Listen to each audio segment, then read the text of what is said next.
అన్నమయ్య జిల్లా railway కోడూరులోని Vaikota cross road వద్ద brake fail అవడంతో చెన్నై నుంచి కడపకు వెళుతున్న ఒక లారీ అదుపు తప్పి పక్కనే ఉన్న water plant cool drink shop లోకి దూసుకెళ్లింది. ఈ ఘటనలో షాప్ పక్కనే ఉన్న ఆటో ఫ్రిడ్జ్లు ధ్వంసమయ్యాయి.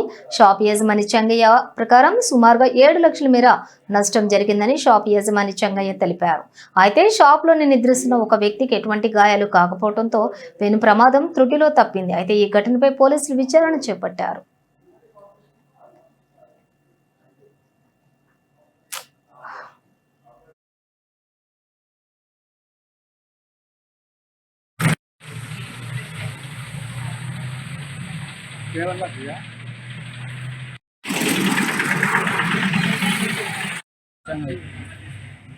వైకోట క్రాస్ రోడ్డు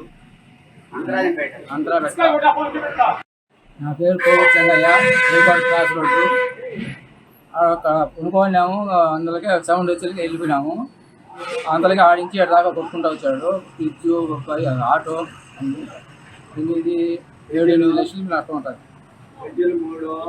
ఫ్రిడ్జ్లు 2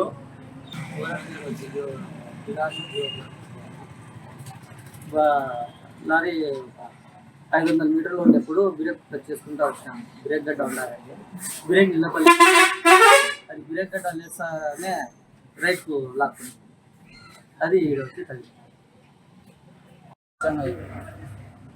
వైకోట క్రాస్ రోడ్డు ఆంధ్రాపేట. నా పేరు